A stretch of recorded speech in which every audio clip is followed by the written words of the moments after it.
Bem, vamos ao que interessa. Vamos ao que me interessa, espero que também interessa a vocês, que é a Apologia de Sócrates, que é um texto que nós estamos aqui tomando como ponto de partida para poder depois trabalhar, fazer uma leitura dos diálogos, chamados diálogos socráticos, refutativos, aporéticos, aqueles diálogos em que Sócrates e algum interlocutor discutem sobre o tema, Sócrates interroga este interlocutor e o diálogo se encerra geralmente sem que haja uma resposta para a questão, né? Então, para tentar entender por que isso seria aos olhos de Sócrates, que Sócrates sempre aí é o Sócrates desses diálogos de Platão, por que isso seria algo dotado de positividade? Como se poderia justificar que uma interrogação que não chega a resultados positivos, perguntas que não tenham respostas ou que não alcancem respostas, possam ser tidas como portadoras de positividade? É preciso recorrer a um texto que é a Apologia de Sócrates, que não é um texto em forma de diálogo, ainda que contenha passagens dialogadas, como nós vamos ver, e que, por ser um texto onde Sócrates precisa explicar-se diante da cidade, diante dos juízes da cidade, ele contém então uma espécie de justificativa filosófica para este procedimento interrogativo. Eu comentei com vocês que, embora nós não possamos fazer nenhuma afirmação objetiva sobre o caráter fiel e histórico do texto da Apologia, né, não dá para simplesmente partir do princípio ingênuo de que tudo que está dito naquele texto reproduz quase que jornalisticamente o que Sócrates disse no tribunal, em virtude do fato de se tratar de um texto que constrói uma figura de Sócrates imitativamente, de modo a fazer um elogio e, portanto, uma defesa de Sócrates, para a cidade, para a posteridade da cidade de Atenas, que condenou Sócrates à morte, né? No entanto, certamente nós podemos encontrar ali, na medida em que também nós não podemos imaginar que se trata de mera ficção, nós vamos encontrar ali elementos que permitem, pelo menos, concluir como o Sócrates dos diálogos de Platão, desses diálogos imitativos, procede. Né? Então, a Apologia, esquecendo a questão do Sócrates histórico, para a qual não temos aqui nenhuma pretensão de fornecer resposta, a Apologia de Sócrates de Platão é uma espécie de manifesto filosófico do Sócrates dos diálogos de Platão. E que certamente é muito inspirado na figura real de Sócrates. Né? Por causa deste caráter especial da Apologia, então eu passei a semana passada a falar sobre esse texto. O texto ele tem a forma de um longo discurso feito por Sócrates no tribunal. Sócrates foi levado ao tribunal sob uma acusação. Esta acusação, após ter sido feita no tribunal, coube a Sócrates, como cabia a todos os acusados, fazer o seu discurso de defesa, a sua apologia, e o texto que nós temos começa com o início do discurso que Sócrates faz em sua própria defesa. Não é? Então há momentos desse discurso que são bastante importantes para a nossa pretensão aqui de, digamos assim, construir uma espécie de filosofia socrática que nos ajuda a entender como a filosofia pode se definir como uma interrogação para Sócrates.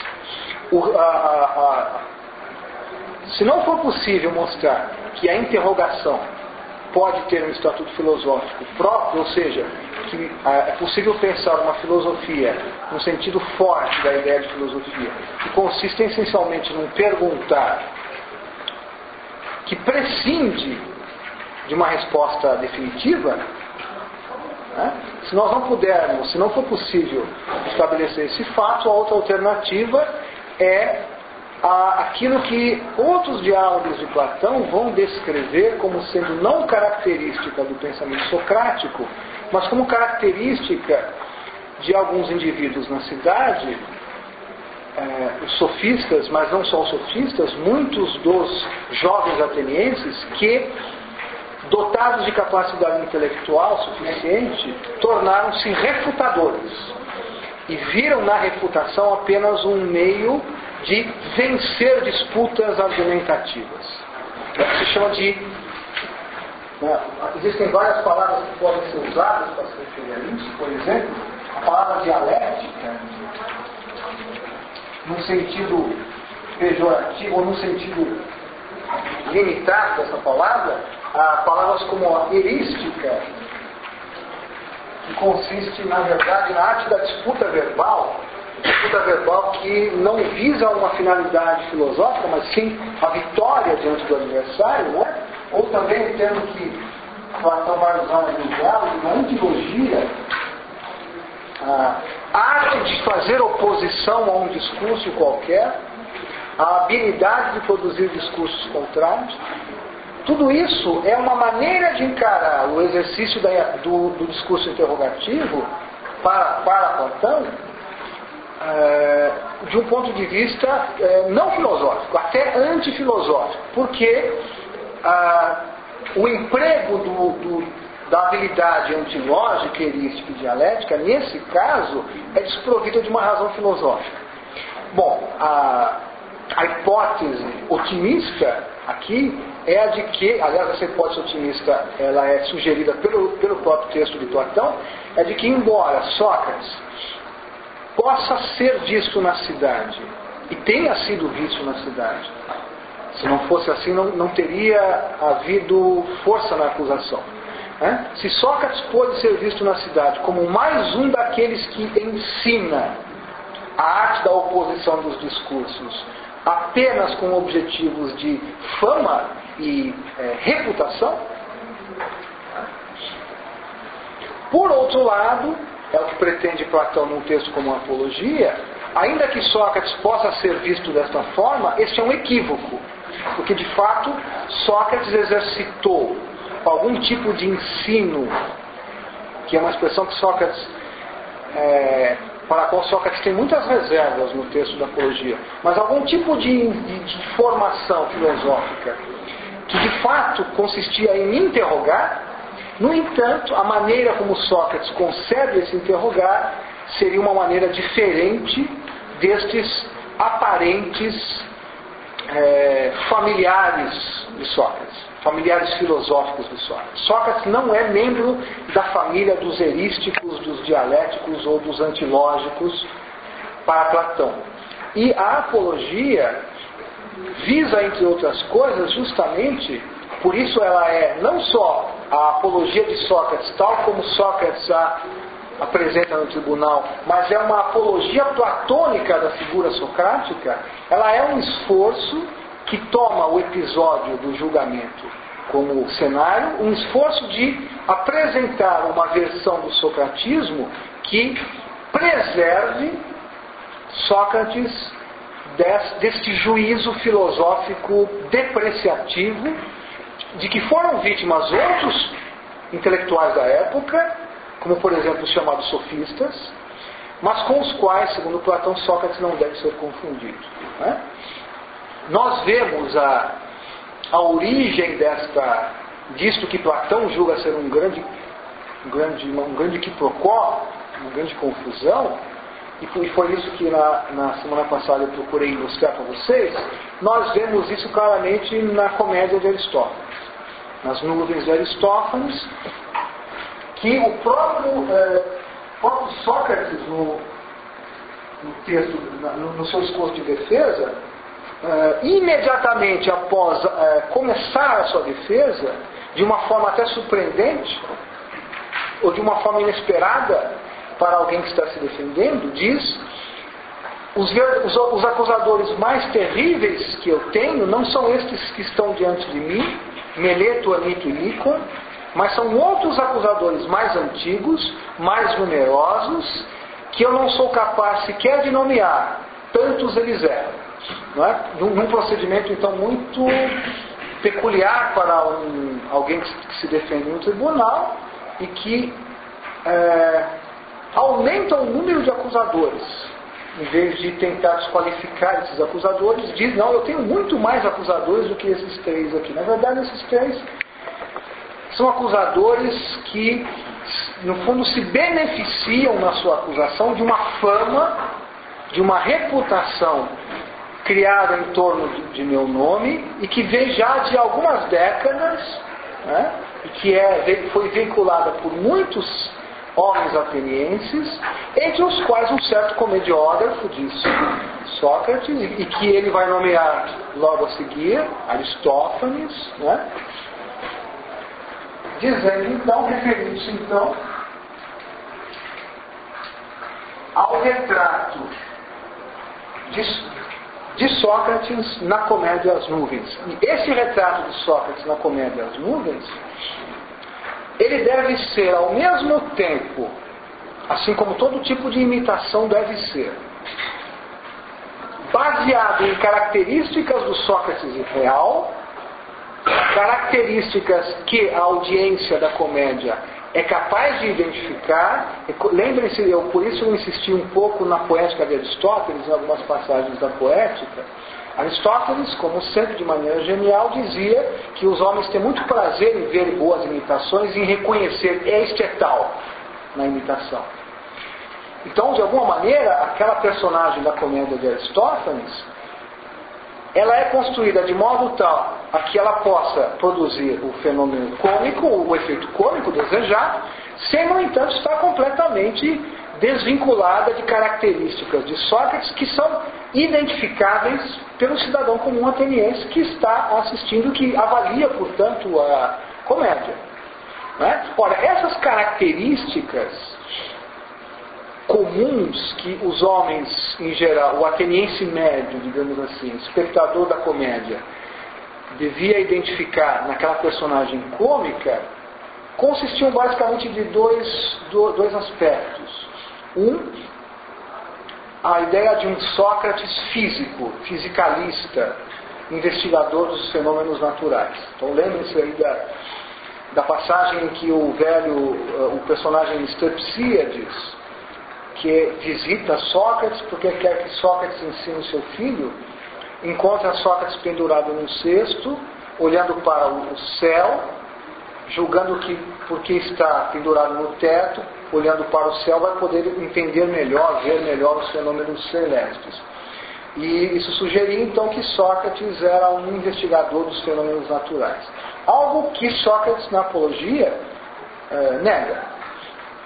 Existe um outro diálogo chamado Fédon, já bem mais de maturidade de Platão, onde o próprio Platão, o Sócrates, personagem Sócrates, faz alusão a uma fase fisicalista que ele teria tido, da qual ele se afasta para mudar seu pensamento. Mas este Sócrates é um Sócrates já posterior.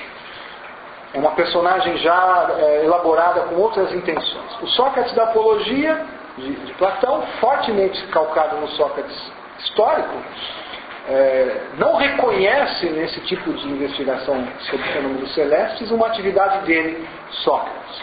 Mas o principal aspecto do Sócrates personagem das nuvens, e que certamente o que mais preocupava Sócrates no tribunal, e o que mais deve ter chamado a atenção dos cidadãos atenienses, de modo a permitir que a acusação feita ganhasse consistência, está no fato de que quando o velho Strepsíades, na comédia, se dirige a Sócrates, ele sabe que lá naquele casebre onde Sócrates e seus discípulos estão, ensina-se aquilo que o personagem Strepsíades chama, ensina-se a tornar superior o discurso inferior. E esta formulação, tornar superior o discurso inferior, é reconhecida no discurso quando Sócrates começa a sua defesa. Tornar mais forte o discurso fraco, tornar superior o discurso inferior. Sócrates, quando começa a identificar os seus acusadores antigos e dá o nome de Aristófanes, ele diz: vocês estão acostumados com aquele Sócrates, um certo Sócrates, que anda pelos ares, investiga os fenômenos celestes e ensina isto, a tornar superior o discurso inferior. Quando Aristófanes, nas nuvens, atribui ao Sócrates da sua comédia esta atividade, ele está justamente fazendo aquilo que Platão se esforçará ao máximo para desfazer, que é dizer Sócrates é mais um. Sócrates é mais um que ensina isto aqui. Na obra platônica, e isso aparece em alguma medida já na Apologia, há uma associação muito forte entre o ensino deste tipo de procedimento e uma figura até certo ponto polêmica, que nos diálogos de Platão vai sendo construída, que é a figura do sofista. Também ela é uma figura mimética, enquanto um certo tipo, ainda que tenham existido sofistas, como um Protágoras, um Gorgias, um Hípias, um Pródico, um Trasímaco, né? Que são chamados de sofistas, provavelmente já pelos contemporâneos de Sócrates, a ideia de que eles formam um certo partido intelectual, eles nunca foram de fato um partido, um grupo homogêneo, mas Platão na sua obra constrói um tipo que é justamente o anti-Sócrates. Né?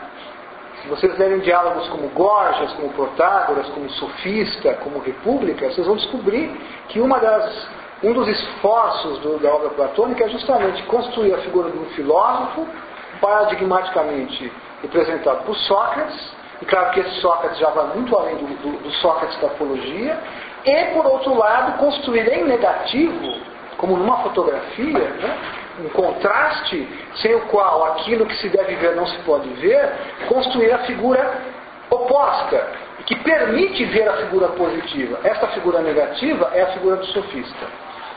E se atribui ao sofista uma série de afirmações. Uma dessas ideias que se atribui ao sofista é a de que o sofista ensina isto. Outro nome que é dado para este ensino, e existe muita polêmica em torno da veracidade, da fidelidade dessa associação, é retórica. O sofista como professor de retórica. Ora, a retórica, tal como é praticada, tal como é vista pelos cidadãos atenienses e por Platão, é vista justamente como a capacidade de tornar superior o discurso inferior. E que é vista por muitos atenienses e por muitos cidadãos das cidades gregas como algo extremamente importante. Sobretudo numa cidade como Atenas, que é uma democracia, na qual o cidadão tem direito à palavra e na qual a fortuna política de um cidadão depende fundamentalmente de sua capacidade de influir, de se destacar nos fóruns deliberativos e judiciários da cidade, ou seja, nas assembleias públicas, que são assembleias sem representação, não são como, por exemplo, uma democracia representativa, na qual você elege representantes, mas na qual todo cidadão, em princípio, tem direito de ir à Assembleia e pedir a palavra e argumentar em favor desta ou daquela tese, tentar persuadir os seus concidadãos. E a mesma coisa acontece na dita retórica forense ou judiciária. Né? Portanto, a retórica, o contexto em que a carreira intelectual de Sócrates acontece, e na qual o jovem Platão surge, é um contexto no qual a retórica sempre foi vista como algo positivo. Né? Sócrates e Platão são daqueles, junto com Aristófanes, aliás, cada um a seu jeito, que veem os malefícios da retórica. Quando então Aristófanes, nas nuvens, pinta um Sócrates orador, professor de retórica, ele julga que Sócrates, na verdade, representa esse grande grupo. Ele não é nenhum partidário de Protágoras, de Gorgias, de Hípias. Para ele, Sócrates e todos esses são farinha do mesmo saco. E é isto que Platão não aceita. E Platão não aceita isso desde a Apologia. A Apologia e esses diálogos aporéticos de Platão são um grande esforço apologético, epidítico, ou seja, laudatório, de elogio da figura socrática. E por isso, para Platão, um diálogo como esses que nós vamos ver, pode perfeitamente começar e terminar com uma interrogação que não tem uma resposta definitiva. Porque haveria positividade no exercício interrogativo.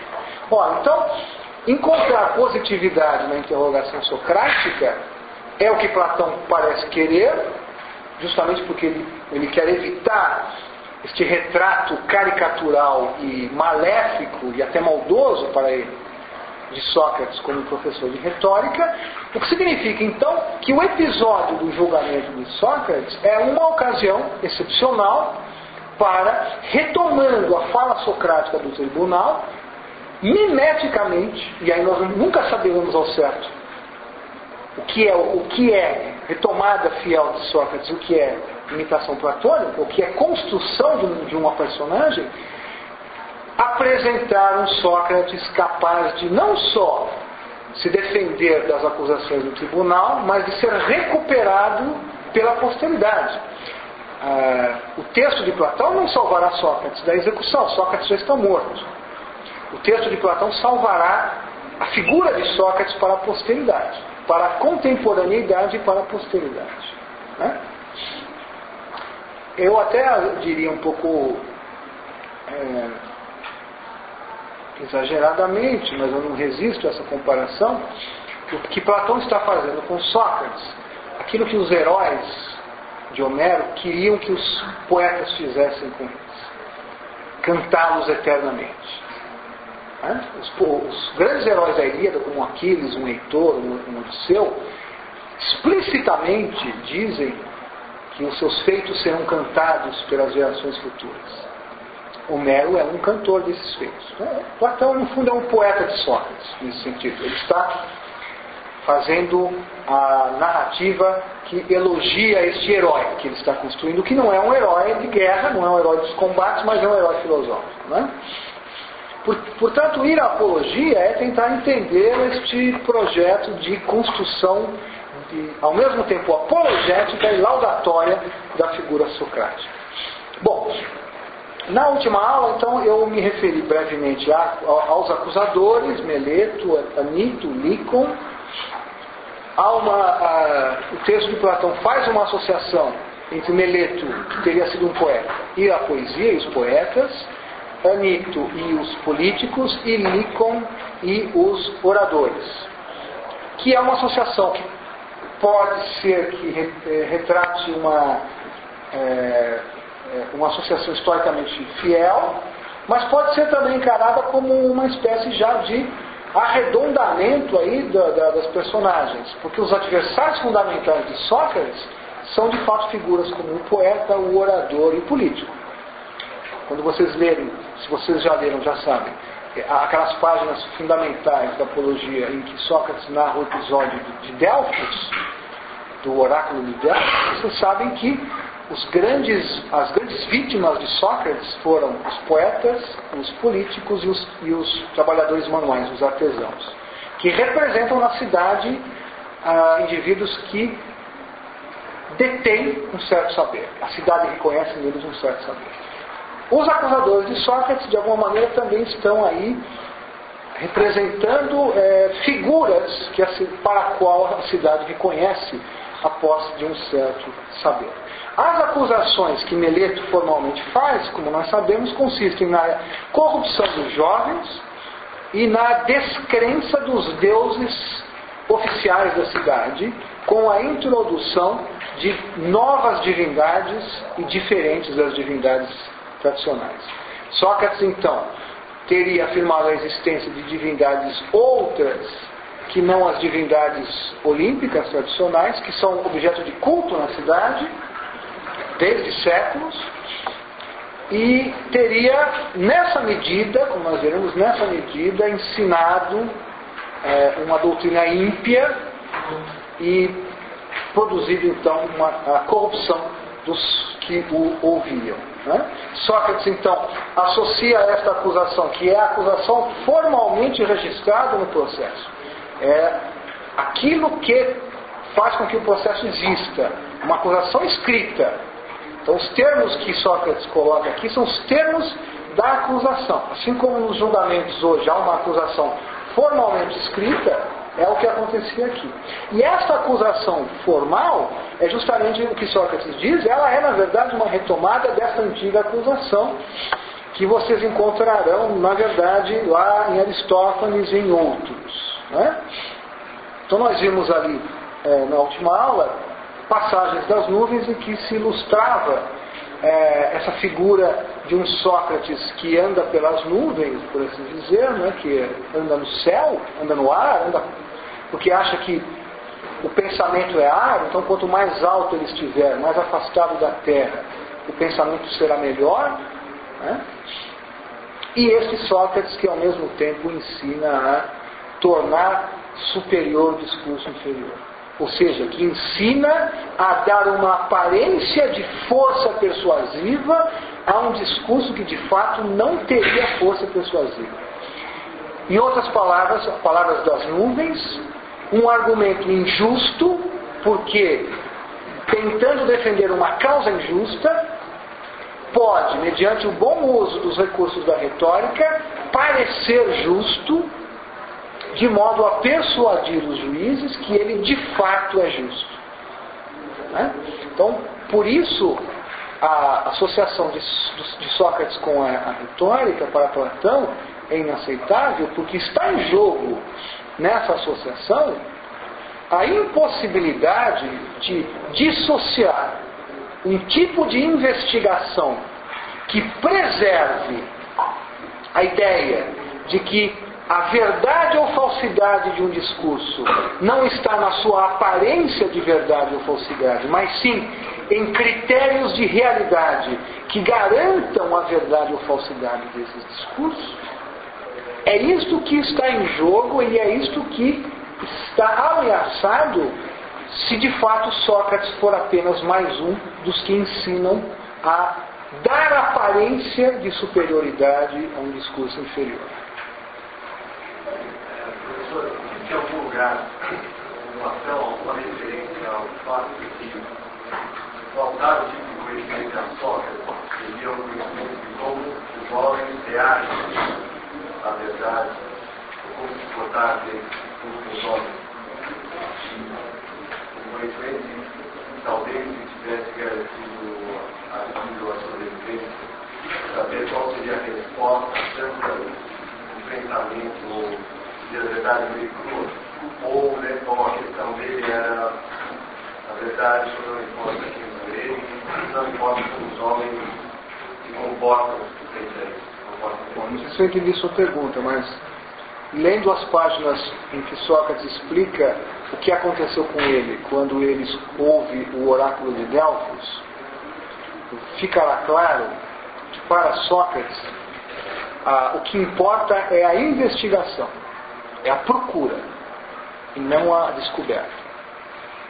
Agora, para entender isso, nós precisamos entender, como nós vamos tentar daqui umas 2 aulas, provavelmente ver o que é esse episódio aí do oráculo de Delfos, que é o fundamento da postura socrática. Mas parece que o comportamento dos homens está excluído desse campo de procura da verdade. Como eles se comportam nessa procura é indiferente. Não, nós vamos ver que não é. A incapacidade de muitos interlocutores de entender a questão socrática e até de responder à questão socrática está relacionada, para Sócrates, isso não é muito claro na apologia. Quer dizer, na apologia não se apresentam as razões para isso, mas acontece na apologia. Nós vamos ver trechos de 2 diálogos no interior da apologia, em que num deles, Meleto, que é o interrogado, não responde a Sócrates. Ele não responde a Sócrates porque ele tem resistência a responder. E ele tem resistência a responder porque o que ele quer e o que Sócrates quer são coisas diferentes. Então, esse é um dos pontos que a apologia nos mostraria a respeito da positividade do método socrático. O método socrático não é meramente uma questão de lógica, é uma questão de atitude moral. Então, ser capaz ou não de acompanhar a interrogação socrática envolve uma certa atitude moral. Nós vamos ver isso mais adiante. Ainda não é o momento. Bom, então...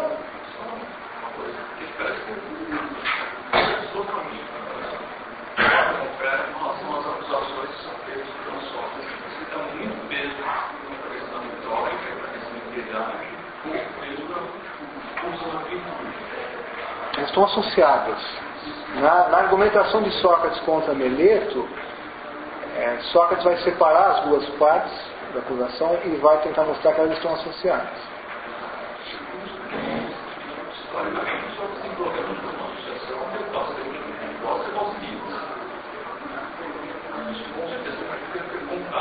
Muito. Não, o nome de Alcibiades não é mencionado, mas o tema da corrupção é mencionado frequentemente. Sócrates está plenamente consciente disso. Ele vai, em alguns momentos da apologia, inclusive no episódio do oráculo, em primeiro lugar, ele vai dizer que nunca teve discípulos, que é uma maneira de se eximir da acusação de corrupção. Que o que ele fez chamou a atenção de muitos jovens, mas que ele nunca propriamente se viu como alguém que ensina alguma coisa. Né? Claro, o que aconteceu com um Alcibiades, que foi um discípulo muito próximo de Sócrates, conta como um argumento forte em favor da tese da corrupção na juventude. Sócrates vai ter que se defender disso. Ele não se defende em particular do caso Alcibiades. Ele vai dizer: eu nunca ensinei propriamente. Né? Nós vamos ver isso no momento oportuno. Bem, então, para entender o que na apologia nós podemos tomar como a face positiva da interrogação socrática, o momento, sem dúvida nenhuma, central para encontrar isso são essas páginas que eu estou aqui já aludindo, que eu chamo aqui de o episódio do oráculo de Delfos. Né? Estão razoavelmente no começo da apologia.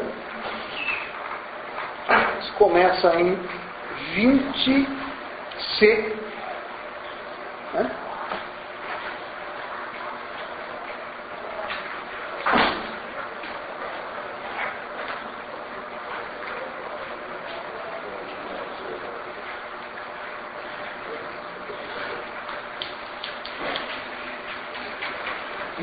C até 23C.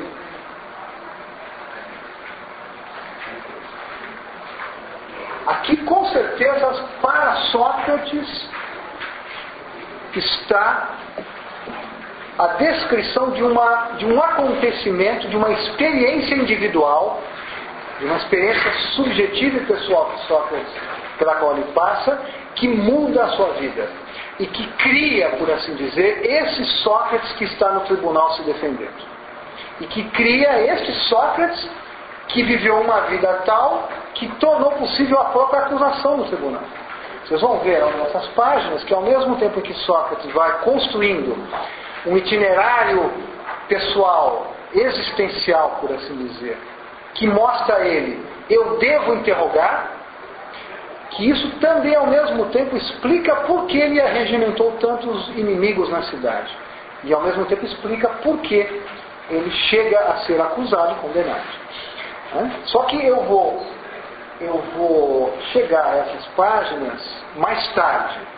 Eu gostaria de abordar alguns outros momentos da apologia, porque um dos temas mais importantes e difíceis da apologia é encontrar, digamos assim, na fala de Sócrates, na maneira como Sócrates utiliza o seu discurso, no que ele diz, o que exatamente nesse procedimento do tribunal. E Sócrates diz, como nós vamos ver: eu não estou acostumado com essa situação, eu tenho algumas horas, eu tenho o tempo estabelecido para um julgamento para me defender. Né?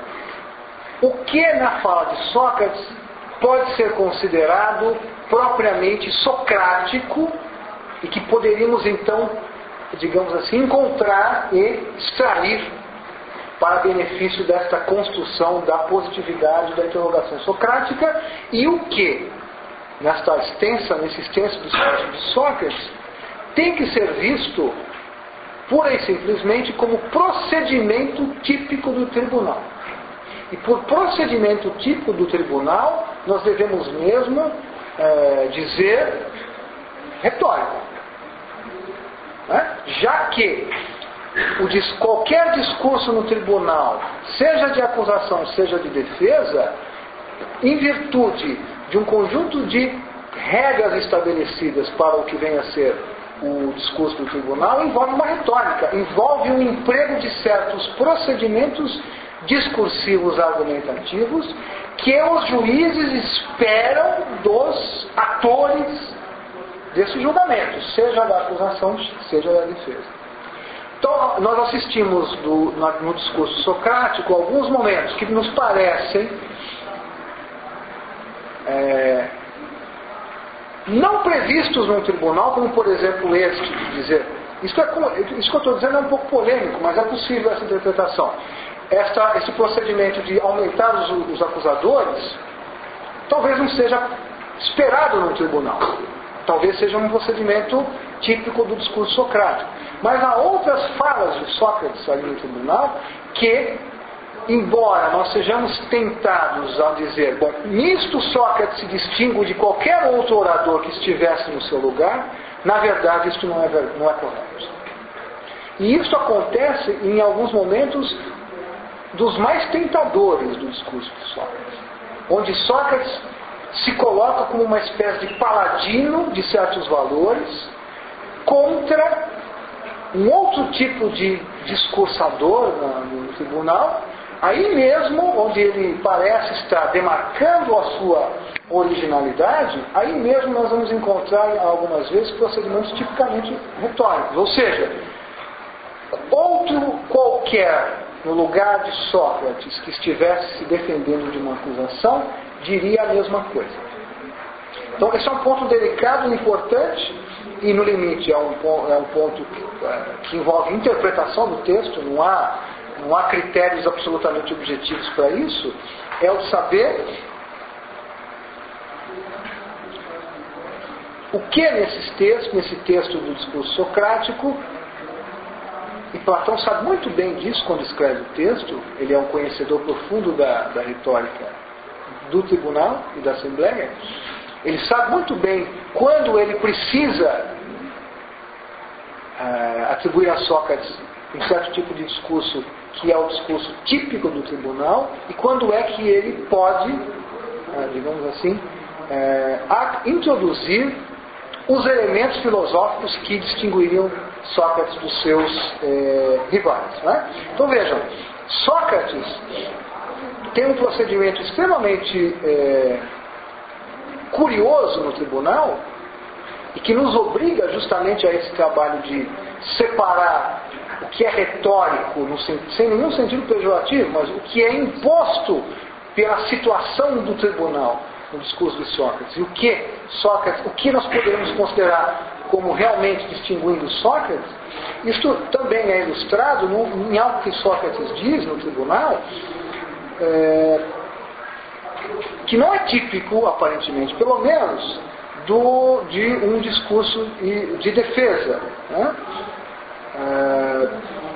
Por exemplo, apresentar-se confessadamente como objeto de ódio de muitos na cidade.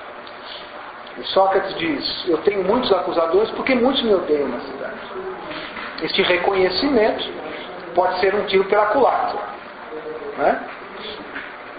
Da mesma forma, não parece razoável ou não parece previsível e esperado que alguém que é acusado no tribunal defenda-se da acusação dizendo que tudo aquilo que fez na cidade e que levou seus acusadores a acusá-los, ele fez em defesa da cidade inteira. Não é? Quer dizer, uma das estratégias de defesa de Sócrates, aliás, uma das estratégias, digamos, o cerne da defesa socrática no tribunal consiste em dizer: vocês estão me acusando de algo de que vocês deveriam me agradecer.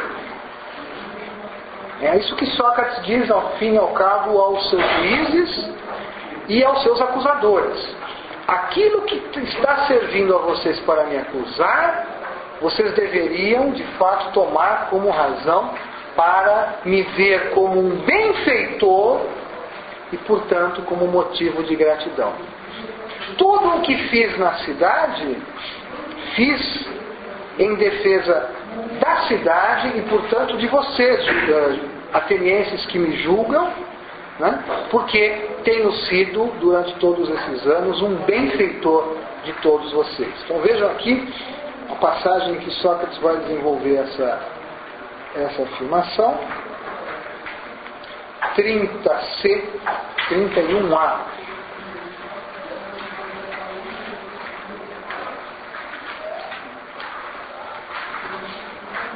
30c, 31a, Sócrates começa esse momento do seu discurso com uma cláusula que aparece com alguma frequência no discurso, que eu cheguei a comentar com vocês, eu acho. Em alguns momentos do discurso que Sócrates faz em sua defesa, sempre que vai aparecer uma afirmação que pode causar surpresa e até indignação no tribunal, dos juízes ou da audiência, Sócrates diz o que ele diz aqui: não façam tumulto, varões atenienses. Não façam tumulto, poderia se traduzir por não murmurem, não façam burburinho, que é aquela situação na qual, quando alguém no tribunal diz algo que chama a atenção de todos, começam aquelas conversas paralelas e começa a aumentar o burburinho, que é o momento em que nos filmes o juiz bate o martelo e diz ordem no tribunal, aquela história toda, né? É porque alguma coisa foi dita que fez com que todos os presentes demonstrassem uma certa surpresa ou indignação. Sócrates, prevendo em alguns momentos que o que ele vai dizer tem esse caráter polêmico, ele já adianta, preparando a sua audiência, né? Não façam tumulto com o que eu vou dizer. E é justamente o que ele faz agora em 30c. Ele diz: não façam tumulto, varões atenienses, mas se mantenham fiéis ao que solicitei a vocês, de não fazerem tumulto com as coisas que eu disser, e sim ouvir. Porque, conforme penso, vocês ainda tirarão proveito de me ouvir. Né? E Sócrates diz: não, antes de se indignarem com o que eu vou dizer, esperem, porque vocês poderão tirar um benefício do que vou dizer. Estou prestes a lhes dizer algumas outras coisas contra as quais talvez vocês gritem, mas não façam isso de maneira alguma. Então vem aí uma afirmação justamente que a primeira reação dos ouvintes, juízes ou audiência, será negativa. Pois fiquem sabendo, se vocês me matarem por ser desse jeito que digo que sou, o que está em jogo aqui é quem Sócrates é, o seu tropos, a sua maneira de ser. Não é? Se vocês me matarem por ser desse jeito que digo que sou, não prejudicarão a mim mais do que a vocês mesmos. A defesa que Sócrates faz em favor da sua absolvição não está aqui em dizer vocês não devem me matar porque eu não sou culpado de nada. Sócrates considera que não tem culpa de nada, que nós veremos. Mas, se vocês me matarem, vocês serão prejudicados. Quem perde, eu perco minha vida, mas vocês perdem muito mais do que eu. Se vocês me matarem por ser desse jeito que digo que sou, não prejudicarão a mim mais do que a vocês mesmos. É que em nada me prejudicaria Meleto ou Anito.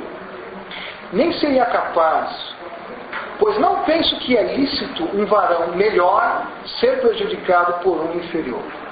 Sócrates claramente aqui, e isso ele faz depois de um interrogatório que ele faz a Meleto, como nós vamos ver, se considera como superior a Meleto. Né?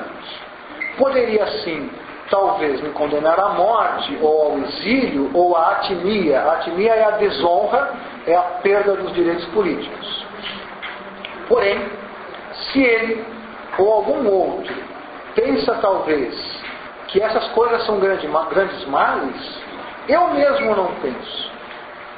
Muito pior é fazer o que ele está fazendo ao tensionar matar injustamente um homem.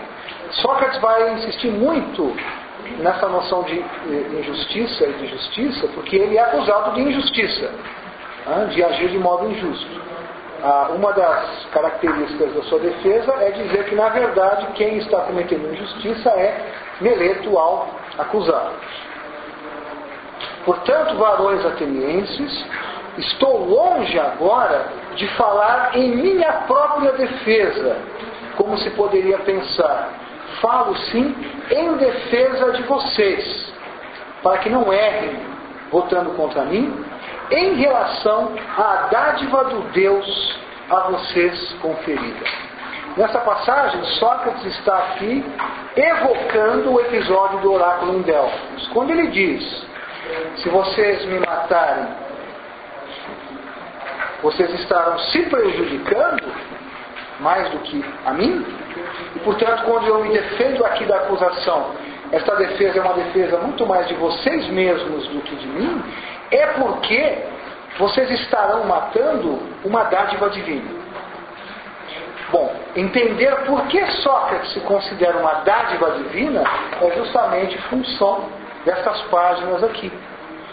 O oráculo de Delfos, o episódio narrado ali, termina com Sócrates convencendo-se de que o que ele fez e o que ele fará, porque ele não vê mais alternativa na sua vida a não ser continuar fazendo o que vinha fazendo, é considerado por ele um serviço que ele presta ao Deus em benefício dos homens. E isto está aqui neste momento fundamentando a sua argumentação de que tudo o que ele diz não é uma autodefesa, mas é na verdade uma defesa dos próprios atenienses. E que, portanto, se os atenienses o matarem, estarão matando uma dádiva divina, estarão se prejudicando. Veja, nós podemos perfeitamente considerar que a Sócrates aqui, de maneira bastante engenhosa, bastante hábil, está produzindo uma argumentação de modo a fazer com que os juízes que deverão julgá-lo sintam-se concernidos no julgamento. Que ao julgarem o destino de Sócrates, os juízes levem em conta também o seu próprio destino. E com isso, então, nós podemos, sem nenhum problema, interpretar da seguinte forma: Sócrates, de maneira muito hábil, está captando a benevolência dos seus juízes em seu favor, associando a sua vida à vida dos juízes, associando o seu destino ao destino dos próprios juízes. Há, portanto, uma leitura dessa passagem, eu vou chamar essa leitura de retórica, no seguinte sentido: ela é uma hábil construção argumentativa, uma estratégia argumentativa de trazer para a posição de Sócrates o benefício, o favorecimento dos juízes. Ora, por outro lado, é possível fazer uma leitura que eu vou chamar aqui de filosófica dessa passagem, na qual, de fato, Sócrates tem a convicção profunda de que ele é um emissário divino, de que o que ele fez durante toda a sua vida e que criou tanto ódio na cidade foi um serviço divino feito e executado em devoção ao Deus, o que lhe dará, como nós veremos, uma boa razão para afastar a acusação de impiedade, porque esse Deus é um Deus da religião tradicional, e um benefício aos seus irmãos atenienses. E que há, portanto, uma razão filosófica por trás deste procedimento, e ele não seria um procedimento, digamos assim, retórico, no sentido de ser apenas uma hábil construção argumentativa que procura associar o destino dos juízes ao destino do acusado.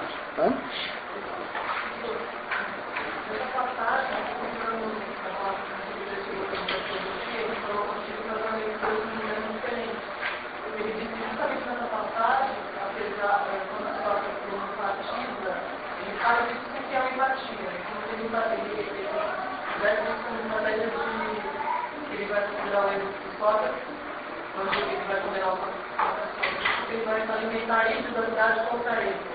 E nesse momento ele fala que Sócrates só coloca acima, né? Então eles colocam acima Sim, dos outros. eles colocam acima dos outros. Eles colocam empatia.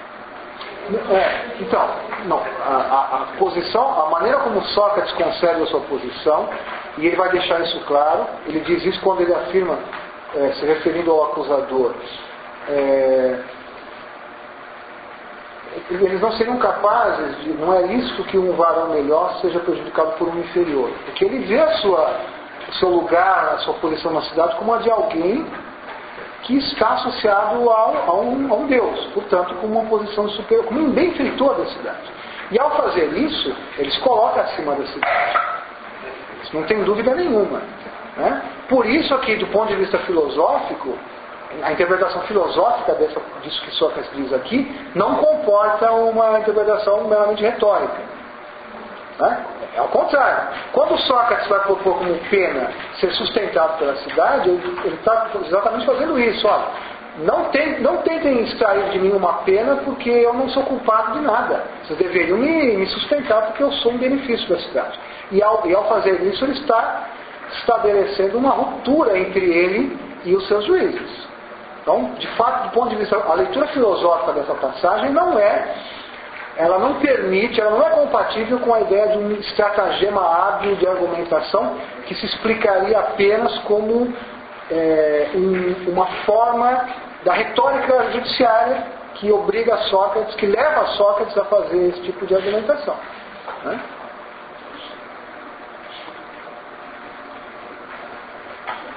Professor, faz pensar também que a defesa não está propriamente voltada para a dissolução dele, e sim a defesa do modo operante dele, do erro. Não, Sócrates nunca vai conceder nada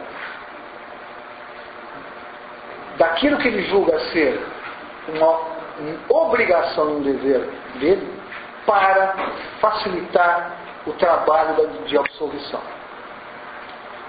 Por isso ele será condenado. Parece que ele não estava nem interessado nisso. Quando ele disse que não leva testemunhas, depois quando ele não aceita uma pena alternativa, quer dizer, ele não... Veja, eu não chegaria ao ponto de dizer que ele não está interessado nisso, mas eu diria que ele não faz concessões. Quando ele propõe a pena, ironicamente, de que ele deve ser sustentado pela cidade, ele está se condenando à morte, ele sabe disso. E ele está dizendo, olha, vocês me condenaram, vocês que julgam que eu sou culpado, vocês é que devem definir essa pena. Então, de fato, ele não faz concessões. Isso acho que é inegável.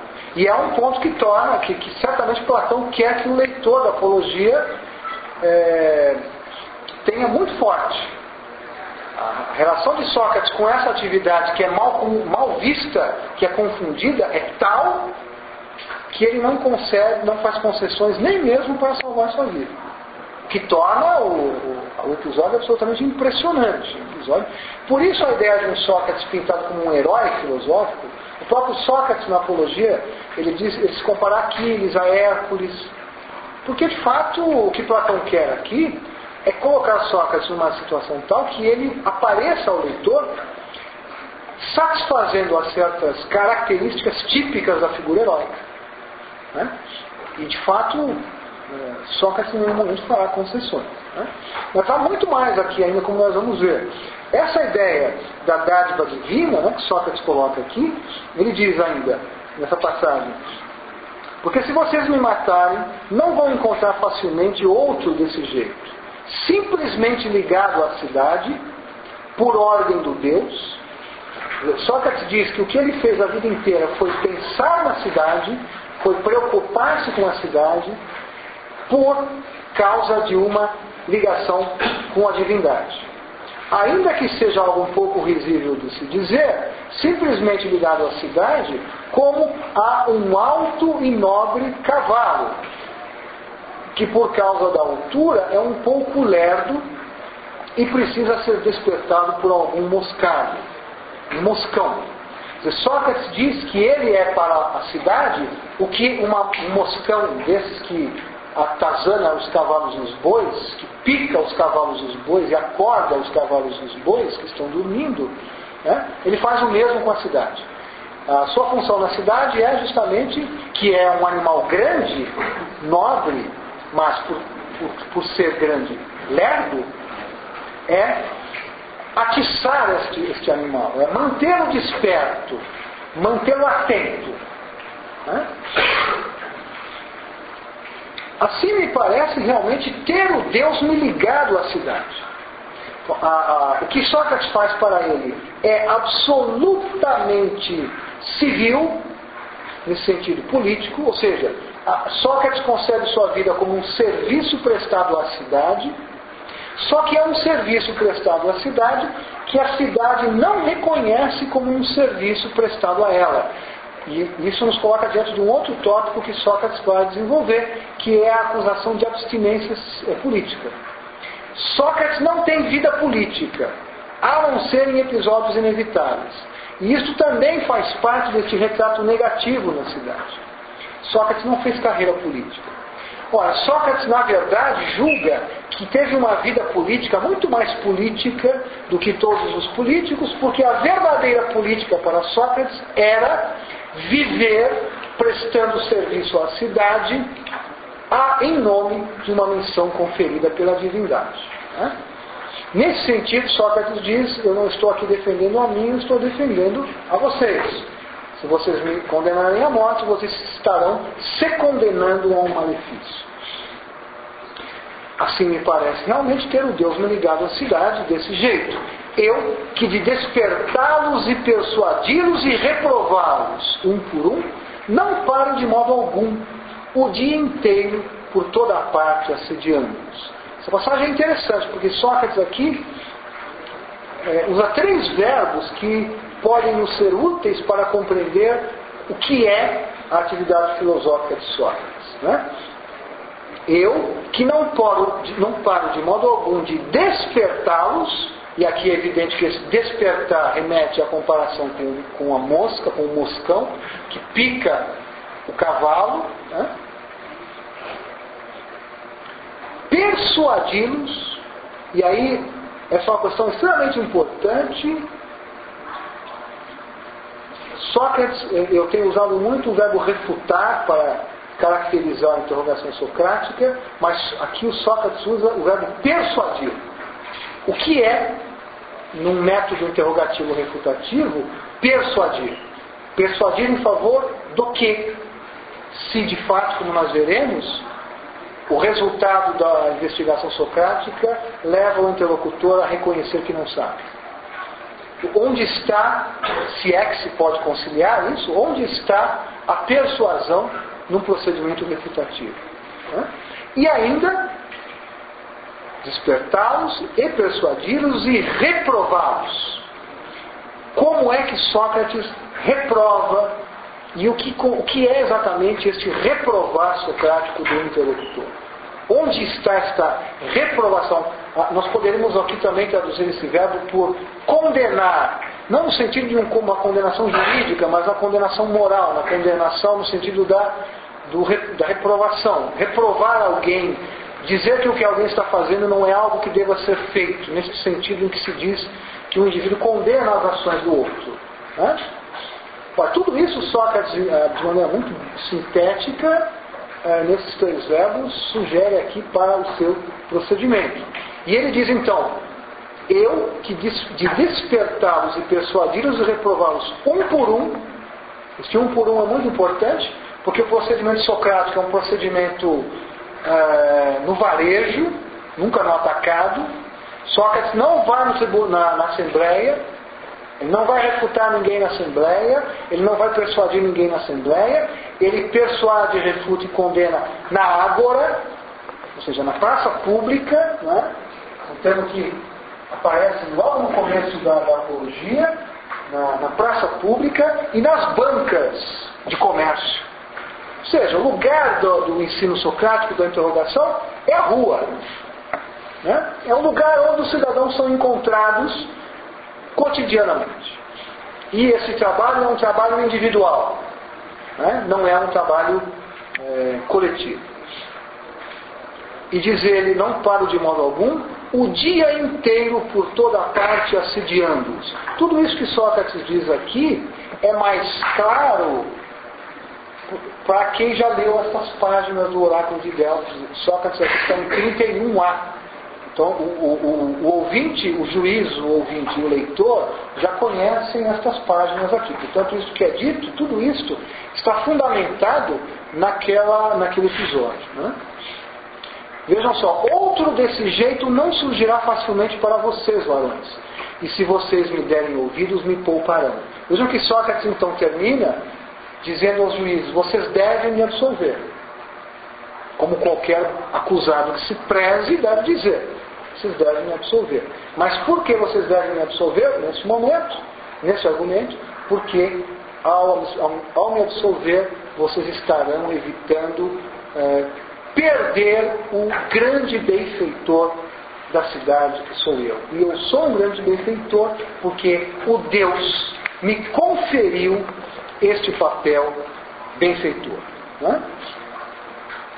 Outros momentos em que Sócrates assume esse estatuto de benfeitor da cidade em nome do Deus, 30a, passagem um pouco antes.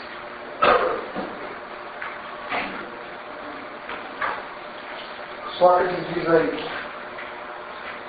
ele está no meio de uma descrição de uma explicação da sua atitude na cidade, falando da sua interrogação, e ele novamente aqui usa 3 verbos extremamente importantes.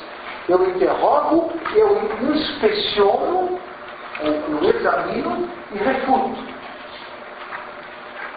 E se me parecer não ter adquirido a virtude, outra palavra que aparece com alguma frequência, como podemos ver, mas disser que sim, vou reprová-lo por considerar de menos o digno do máximo e o mais banal demais. Farei isso com o mais jovem e o mais velho, com qualquer um que eu encontrar, com o estrangeiro e com o concidadão. Mas com os concidadãos, pelo tanto que por raça vocês me são mais próximos. Ou seja, Sócrates interroga qualquer um. Pois é isso, fiquem sabendo, que o Deus me ordena. Isso mais uma referência ao episódio do oráculo. Pois é isso que o Deus me ordena, e eu mesmo penso que ainda não surgiu para vocês nenhum bem maior na cidade do que meu serviço ao Deus. Sócrates, então, de maneira extremamente imodesta, diz, não há na cidade até hoje bem maior do que esse serviço que eu presto a vocês e ao mesmo tempo ao Deus, em nome do Deus. Também em 36d,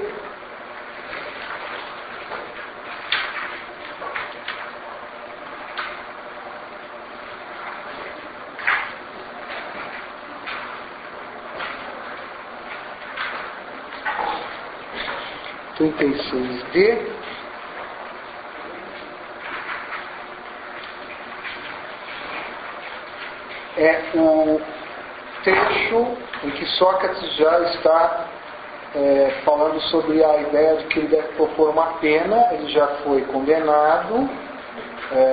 Ele foi condenado por uma diferença relativamente pequena de 60 votos, 220 a 280. Ele se surpreende com essa diferença pequena. E aí, como então a acusação propôs a pena de morte, quando isso acontecia no tribunal, era concedido ao acusado a oportunidade de propor uma pena alternativa. A pena mais popular nas situações é uma multa em dinheiro. Hoje são as famosas cestas básicas. Claro que aqui eram muitos dracmas. A dracma era uma quantia bastante alta. Bom, Sócrates então vai aludir essa ideia. E, na verdade, ele vai depois que ele propuser uma pena, ele vai ser convencido por alguns, incluindo Platão, de que ele deve propor uma multa em dinheiro, e esses amigos, Platão, Críton, etc., que são bem abastados, vão fazer uma vaquinha e daí se propõem a pagar, mas aí já é tarde demais. Haverá uma segunda votação sobre a pena, favorável à pena de morte, na qual a diferença de votos vai aumentar bem. E é claro que ela aumentaria, porque a proposta de Sócrates certamente deve ter sido um tapa com luva de pelica no rosto de uma boa parte dos juízes. Porque Sócrates vai dizer justamente, ora, a pena que eu proponho vai ser sustentada pela cidade. Assim como acontece com os atletas que vencem disputas nos Jogos Olímpicos. Na Antiguidade, em Atenas pelo menos, mas isso também era verdade em outras cidades, nos Jogos Olímpicos, que aconteciam de 4 em 4 anos, um atleta que vencesse uma competição se tornava sustentado pelo pritaneu, que é o órgão administrativo da cidade, até morrer. Ele ganhava o direito de um sustento, um salário, né,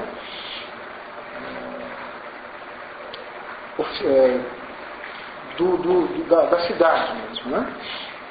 E Sócrates diz, então, a minha pena que eu proponho é esta. E com isso, evidentemente, ele quer dizer, e ele diz claramente o seguinte: como alguém que não se julga culpado, mas se julga um benfeitor de uma cidade, poderia propor a si mesmo uma pena? Com isso, ele se recusa a reconhecer qualquer culpa e coloca o ônus da condenação à morte, um ônus pesado, nas costas dos seus juízes. Os juízes do tribunal provavelmente esperavam que Sócrates propusesse uma multa em dinheiro, porque esta era uma proposta, como eu disse, corriqueira. E isto teria permitido aos juízes que condenaram Sócrates, e que foram em número relativamente, não foram um número tão grande quanto se poderia imaginar, quer dizer, 260 a 220, 280 a 220, mostra que quase metade do tribunal era favorável a Sócrates. Que, portanto, embora Sócrates fosse muito odiado na cidade, ele também era muito querido na cidade. Ou seja, condenar Sócrates à morte seria uma atitude custosa para estes juízes. Não por piedade de Sócrates, mas pela repercussão negativa que isso daria junto a uma parte considerável da elite ateniense. Porque Sócrates era muito popular entre os jovens atenienses, como o Alcibíades e o Platão. Portanto, se Sócrates tivesse feito a parte dele, nós teríamos tido a primeira pizza da história, né? Uma pizza grega, com muita azeitona, né? Terminaria em pizza. Sócrates foi condenado, portanto recebeu da cidade o castigo merecido, a sua condenação, né? Mas salva a sua vida reconhecendo sua culpa ao propor a pena alternativa da multa. Era tudo o que boa parte desses juízes certamente esperavam. Não todos, mas certamente vários desses juízes gostariam que o desfecho fosse esse. Ora, quando Sócrates propõe como pena alternativa a ser sustentado pela cidade, ele evidentemente que não dá nenhuma alternativa aos juízes que o condenaram, e aí alguns dos juízes que o absolveram certamente se sentiram também levados a votar em favor da pena de morte. Porque o que Sócrates fez foi desafiar a cidade, foi dizer, não joguem para mim uma culpa que eu não julgo ter, se vocês me julgam culpado, decidam a pena. Eu não tenho nada a ver com isto, eu não tenho nenhuma razão para propor uma pena para algo que deveria valer para mim uma recompensa. Né? É esse o contexto da afirmação 36d. Sócrates diz, então,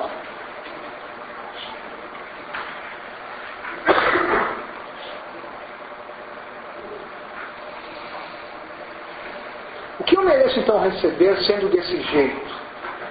Algo bom, varões atenienses. Se é preciso mesmo que eu verdadeiramente estipule isso segundo o merecimento.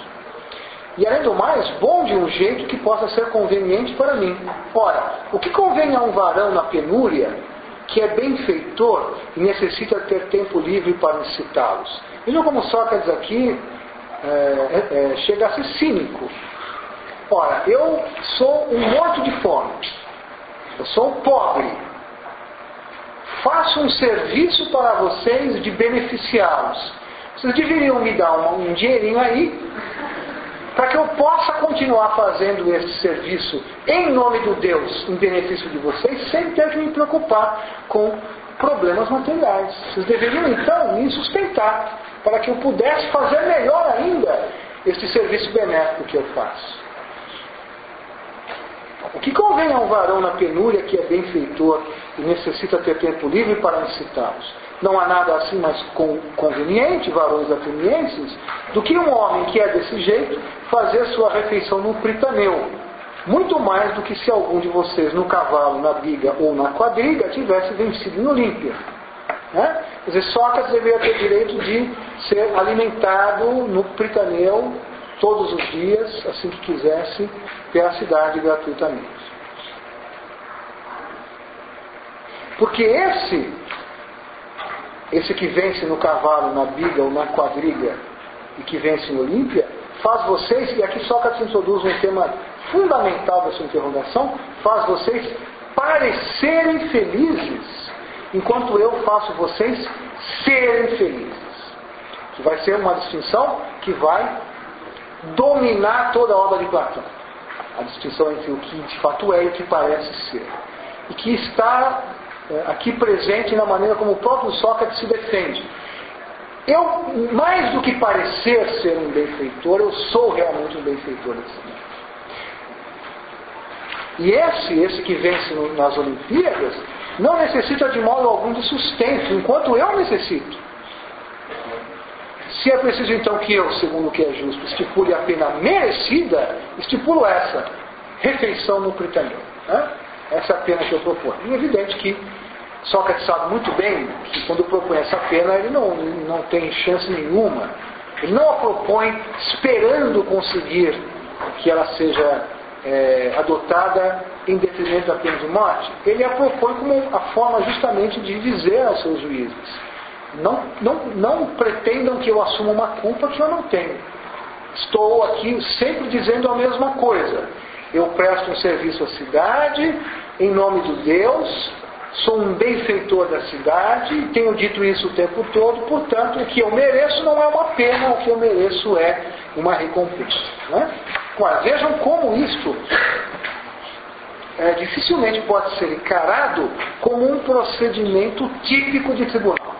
Né? Uma argumentação de alguém que está simplesmente observando as regras mais básicas da retórica judiciária. Né? Eu devo ser absolvido porque ao absolver-me vocês farão um benefício para vocês mesmos, porque eu sou um benefício para vocês. Né? É um procedimento que talvez possa ser considerado aí próprio da posição socrática. Ora, se isto for verdade, então nós temos que procurar ao longo do discurso de Sócrates quais são as características que ele atribui à sua posição própria que o distinguem propriamente e que dão positividade e explicam esse caráter benéfico da sua postura. Isso implica também um trabalho de identificar neste procedimento do discurso socrático momentos em que ele não está propriamente sendo socrático, ou seja, onde ele está de fato, ainda que diga que não, mas isso também já é um procedimento retórico, ainda que diga que não, onde ele está de fato recorrendo a certos expedientes característicos da oratória, da retórica judiciária, da retórica forense. Né? Então, depois da nossa pausa, eu vou falar um pouco sobre o início do discurso de Sócrates, porque as duas primeiras páginas, que são chamadas de proêmio, ou exórdio do discurso, nós temos uma tentação grande de dizer, bem, Sócrates é isto e os outros são isto. Mas vocês vão ver que fazer isto que Sócrates faz é justamente o que esses outros fazem também. Esta distinção entre dois tipos de oradores no tribunal, a face positiva socrática e a face negativa dos outros oradores, isto é algo que os outros oradores também sabiam fazer muito bem quando estavam no tribunal.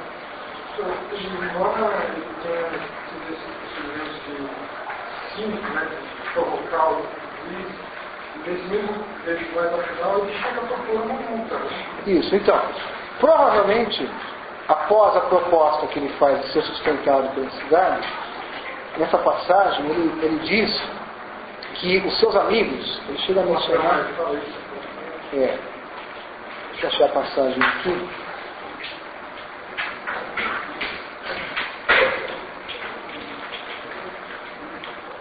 parece ser uma construção, né? sim, isso está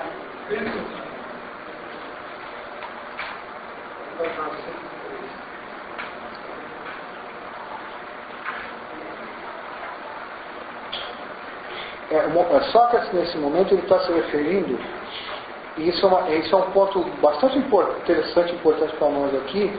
Ele está se referindo a uma situação que ele vai descrever no Proêmio como a de um estrangeiro. Diz ele que não é familiarizado com os discursos típicos de um tribunal. Ele nunca esteve na situação que ele se encontra de ser acusado.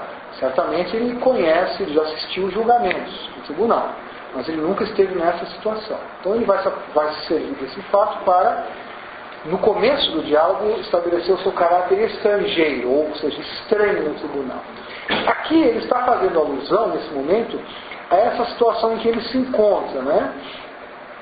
De que ele não pode proceder da maneira habitual dele, porque a maneira habitual dele, que é a do diálogo, não pode ser bem executada em algumas horas. Você sabe que o julgamento dura um certo período de tempo que é marcado pela clepsidra, que é um instrumento com água, que é uma espécie de ampulheta com água, né? Funciona como uma ampulheta com água.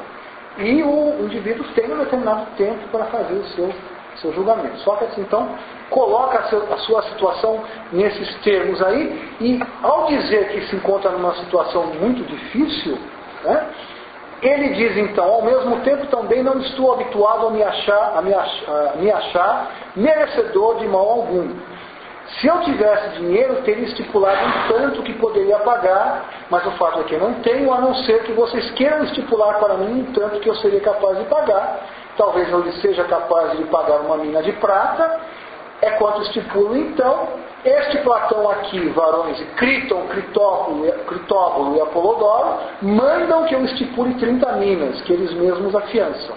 É quanto então estipulo, e junto a vocês serão fiadores de prata estes homens dignos de fé.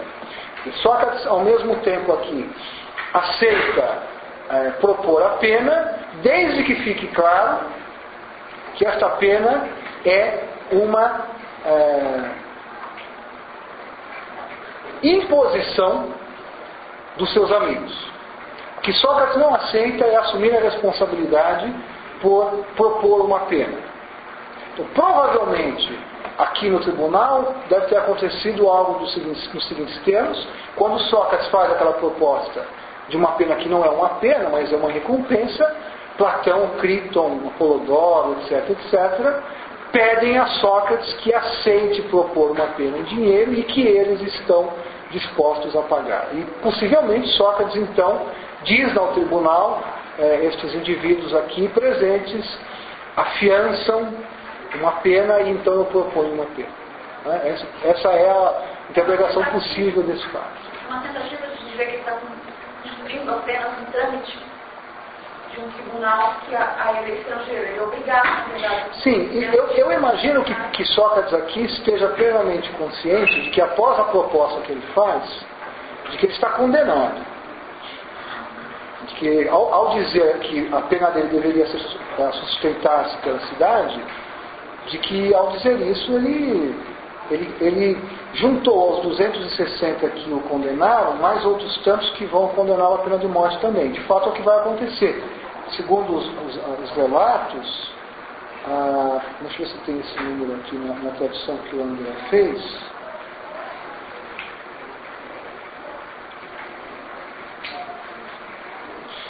Então, diante das palavras de Sócrates, 360 dos 500 jurados votam por manter a pena proposta pela acusação, a pena de morte. Então vejam que ele havia sido condenado por 260 a 220. 280 a 220. Né? Quer dizer, ele tinha recebido menos de 60% de votos contrários. a sua absolvição. Agora, são mais ou menos mais de 70% dos votos a favor da pena de morte contra a proposta. Ou seja, o número de juízes que passou a ser desfavorável a Sócrates aumentou a partir do momento em que ele propôs aquela falsa pena. E Sócrates certamente sabia que ao propor a falsa pena, ele estava se condenando. Ele não aceitaria outra coisa, porque isso significaria reconhecer a sua culpa. Estabelecido este fato, ele possivelmente propõe essa pena em multa, atribuindo isso ao pedido dos seus amigos, ou para proceder conforme o tribunal, ou para satisfazer os seus amigos. O Platão, Críton, etc. Né? Mas para ele parece claro que a sua condenação está decretada. Se ele já havia sido considerado culpado, não há alternativa, a não ser assumir, fazer com que a cidade escolha a culpa, escolha a pena. Né? Essa parece ser a interpretação mais condizente com esse momento do texto em que ele fala das 30 minas, que é uma quantia muito alta. Né? É uma quantia muito alta.